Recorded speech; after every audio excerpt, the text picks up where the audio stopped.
Hi, I'm Kari Kimmel, and you're listening to Rock at Night. Yeah,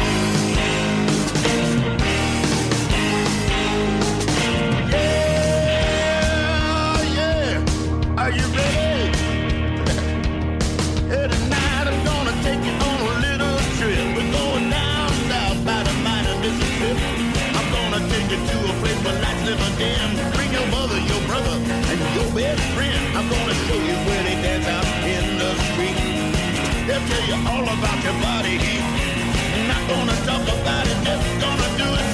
Get on down if you feel up good. Get on down. Hi, this is Anita with Rock at Night, and yes, she rocks. And we're talking today to Kari Kimmel. She is a voice that you have definitely heard before, and you've definitely heard her songs before, as they've been featured in 650 film and television shows, World War Z, The Walking Dead, Pitch Perfect 1 and 2, Dreamgirls, Footloose, WALL-E, The Office, just to name a few. Kari's also written or sung 18 theme songs, including The Fosters. Her compositions have been covered by some fantastic artists, and most of my favorites, actually, the Backstreet Boys, Kesha, Joe Jonas, Demi Lovato, Gloria Gaynor, and many more. And Kari's also sung background for some incredible artists, Ringo Starr, Bruce Springsteen, Dave Grohl, John Mayer, Alicia Keys, John Legend, Stevie Wonder, Pharrell, Toby Keith, and Willie Nelson, just to name a few. So, Kari, thank you for joining us here at Rock at Night. Yeah, thanks for having me. And you made quite a sojourn at a very young age, from Boca Raton, Florida, all the way to L.A., and there's plenty of other locales where you probably could have gotten involved in the music scene, Nashville or Orlando. Why did you choose L.A. specifically?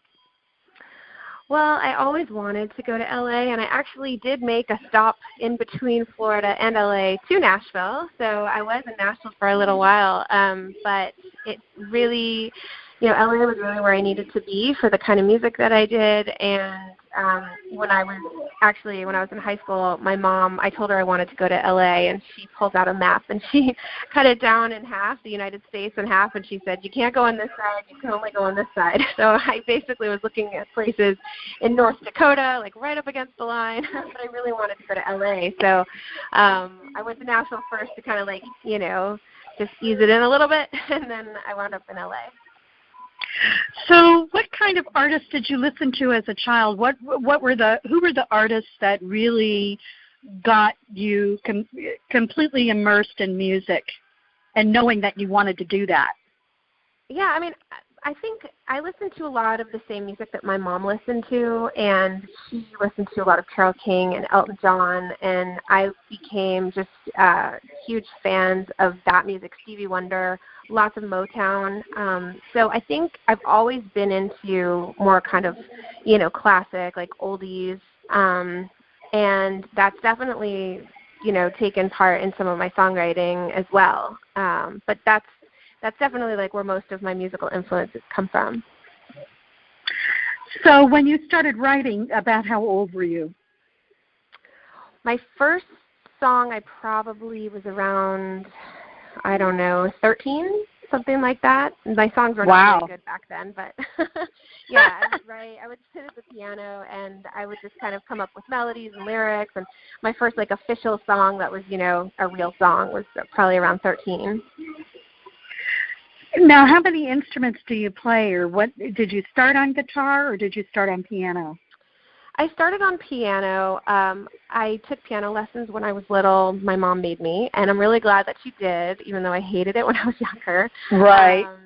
But yeah, I started on piano, and then I sort of taught myself guitar. I'm not a great guitar player, but I can kind of do the basics. And those are pretty much the main instruments I play, mostly piano and then some guitar. Now, you have quite a few albums out. I'm actually at your website, which is KariKimmel.com, and anybody listening, if you go to the website, you can get a free song. So you just sign up, and, they have that on your website right now. So How many albums total do you have?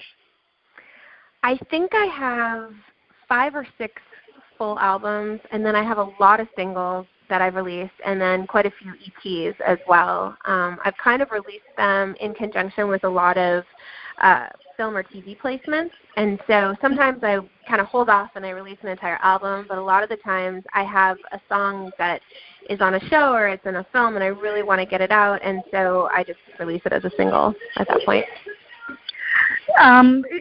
You do most of your wheeling and dealing when it comes to the music business. You're known as an independent musician, so you really have the say-so on how your music is used and the conditions. And how did you, what changed? I mean, people that go to LA normally think, okay, I've got to get good management, I've got to get a promoter. How did that become different for you? Well, I did start out with record deals and management and a publishing deal. So I started out, I had a record deal with Atlantic, then I signed a publishing deal with Chrysalis, then I signed another record deal with Virgin. Then kind of along the way, I had a couple different managers here and there. And so I definitely did take that route initially. But, you know, after I was out of my record deal, I was basically dropped by Virgin. And at that point, I was still in my publishing deal, and it didn't really make sense for me to stay in my publishing deal anymore. So I was able to get out of that, and my manager and I were still on great terms, but there really wasn't anything to manage anymore. So we, you know, kind of broke ties in management, and at that point, you know, I had a choice to either just quit or to figure out how to do it on my own. And, you know, after a couple months of, you know, being a little down and thinking maybe I'll take up like a completely different career, I realized that that wasn't an option for me, that music was in me, that I had to do music, that it was just, you know, it was a part of me, that, you know, there was no way I could do anything else. And I just started, you know, writing more songs, owning a big part of it for me was owning what I did 100%, or, you know, most of what I did 100%, whether that be the writing or the publishing or the master, all of it, and then being in control of what happened with those songs, you know, at least to as much as I could be in control of. So I started meeting music supervisors and vice presidents and presidents of music networks and film companies, and just really tried to get my music heard by as many people as possible in those, you know, in those positions. And, you know, little by little, it started to pay off. And, you know, one relationship led to another. And so, you know, now, you know, it's been a lot of hard work, but I've definitely built those relationships over time. The music industry has changed quite a bit over the years. And I think, you know, back in the day, I can use that expression. Back in the day, it used to be someone would go to LA or New York and they'd become famous and they'd be heard on the radio, constant airplay. Also, of course, as I said before, under management and recording studio and all of that. Now, being independent is kind of sought after. And one of the things that I've noticed is that there are very few women that are independent. That number's increasing, but there's so many more guys that are independent musicians and are successful at it. What are some of the things that you've learned along the way that have helped you? And is there anybody that you've looked at that's an independent female artist that you've kind of been molded by or maybe influenced by? That's a really good question. You know, I'm not sure that there have been any, you know, independent musicians necessarily. There have been female musicians that have definitely done their own thing and have stayed true to, you know, themselves as a writer, as a producer, or, you know, as a singer. I mean, one person that comes to mind is Sia, who I greatly respect, and, you know, she's written so many songs for so many artists, and she's an artist herself, and she's done it her own way, you know. One thing that she's obviously been in bands, and she's been doing this for a while, but as far as her solo project, I mean, I didn't really know about her until a few years ago as a solo artist. But as far as, you know, women who have been doing this independently and really representing themselves, I don't know of a whole lot. And I'm sure they're out there, but I'm not sure that I've really been, modeling like what I do after anyone specific. It was more just I'm very, I kind of do things my own way, and I like to kind of decide whether I'm going to, have success or fail. And if I do fail, then I kind of want to just be able to say, well, I tried and I did everything that I could and it was in my hands and I failed, and so, oh well. But also the same goes for the success. And it takes a certain amount of dedication too. I mean, to fail and then get right back up again and maybe do it a different way, one that will actually be the formula that will work. Yeah. Definitely. One of the older female artists that I love that's been independent for a really long time, and she got really angry at the music industry trying to own her stuff, was Annie DeFranco. I don't know if you've ever heard of her, but definitely. Yeah, but she's one of the ones that said, no, you guys aren't going to tell me how to do this. I'm going to do it on my own. And right. Of course, we know she's been successful, ever since. True. So very true. Yeah. Yeah, that's a good one. Yeah, your album, Golden Glitter, the latest album, is dropping on May 25th. Can you tell the listeners a little bit about the album and the creativity that surrounded this and what makes it different from your other albums? So every time I release a full album, every album is a little bit different from the one that I released before. So there are different, one of the things about being independent is that I can do kind of whatever I want genre-wise and song-wise. And, my first album that I released was a little bit more pop country, and the second album was a little more singer-songwriter, and the third one was more more dance pop. And then I did an album that was more rootsy. It was definitely darker, my darkest album probably. And this one is like a pop electronica album that really I think the way that it started was I had written a song that I loved, and I thought, I think I'm going to do an album based around this song. And right. And that song was Golden Glitter. And so I just loved the fun aspect of it and the electronica elements. And so really this album just came about because I really just loved one song and wanted to create an album around it, which is exactly what happened with my last album, Black. I had recorded the song Black. It became the trailer for The Walking Dead. And at that point, I thought, I really love this. I'm going to do an entire album around this one song, which is so I guess both albums pretty much started the same way, but they're completely different genre-wise. So it's kind of almost fair to say that each of these albums has a theme that connects to the title song. So yeah, they're all definitely they have elements that make them work as one cohesive album.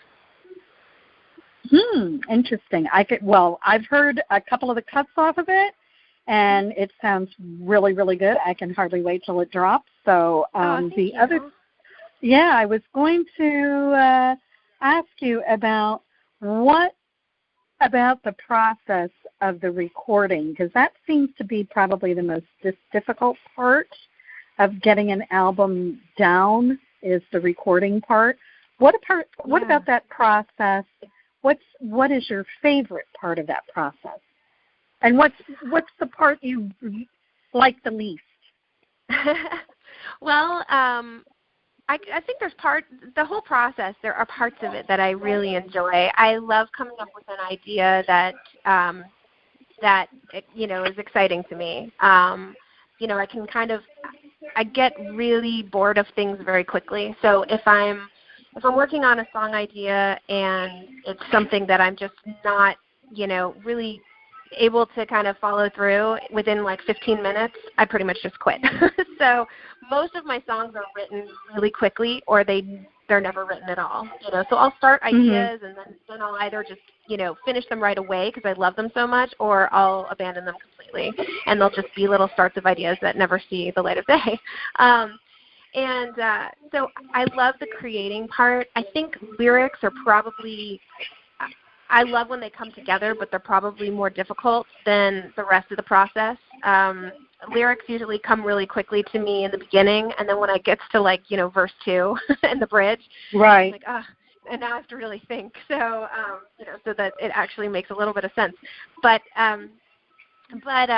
you know, I think I love hearing when it all comes together. You know, there's a lot of production tweaks that have to be made, and so my co-producer and I will go back and forth and change a lot of things. And each song to me is almost like a baby in a way. It really affects me if it's not right. You know, I can't just go, oh, I'll fix it later. Like, I have to fix it now, you know, until it's right, and until I really can stand 100% behind it and say, this is my creation and I love it. And so, you know, I do enjoy most aspects of the recording process and the writing process, and even singing the vocals. You know, I always have to be in the right headspace in order to sing the vocals, which I usually am, but every now and then if I'm just not feeling it, I'll walk away and I'll come back when I am, you know. But yeah, I do enjoy most of the process. The funniest thing is that a lot of the people that we talk to at Rocket Night, they write the lyrics first, and then they do the music that goes to it. Oh, so, wow, interesting. So yeah, so each person's creative process is a little different, you know.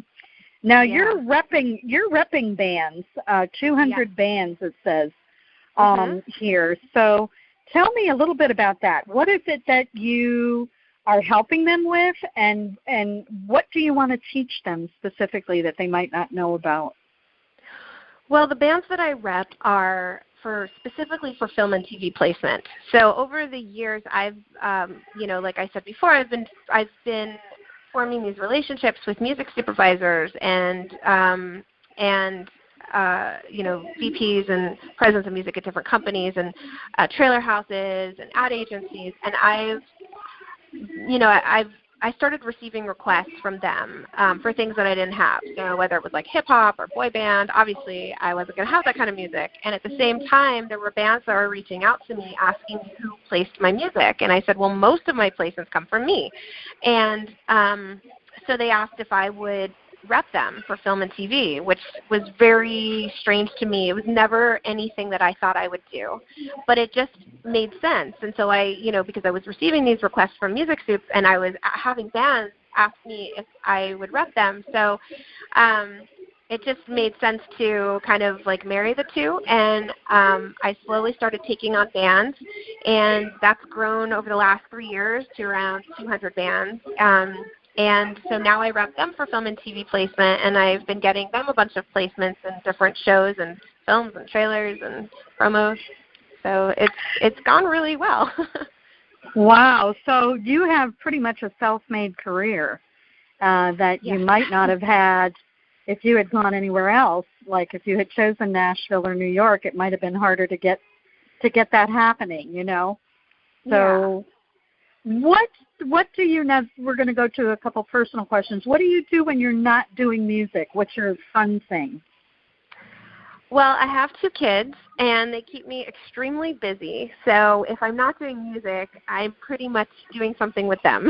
It doesn't really leave any room for anything outside of that. But so I'm going to baseball games. I have a son who is 8, and so he has a lot of baseball games, and he has, you know, his kind of the stuff that he does and that he loves to do. And then I have a 2-year-old daughter, and she doesn't really do anything yet. She just basically follows her brother around. But my day is filled with either singing, writing, pitching songs, or playing with my kids. So are either of them musically inclined, do you think? I think so. My son has a really great voice. Like, his pitch is incredible. He'll sing things back to me. I'll sing him a line, he'll sing it back to me, and his pitch is perfect. My daughter, she's 2, so I can't tell if she just can't sing yet or if she's tone deaf or she just needs to grow up a little bit. She loves to dance, and she loves listening to music. I give her headphones and put the music on low, and she'll just sit there and dance, and she loves music. But my son is the one he is just such a great voice, and I hope he does something with it. But he's really into like video games and computer games now, so we'll see. Yeah, that's kind of typical for that age, right? Yeah. So now here's a good question. Where do you see yourself in about 5 years? I see myself doing exactly what I'm doing now, hopefully doing more of it, taking on more shows.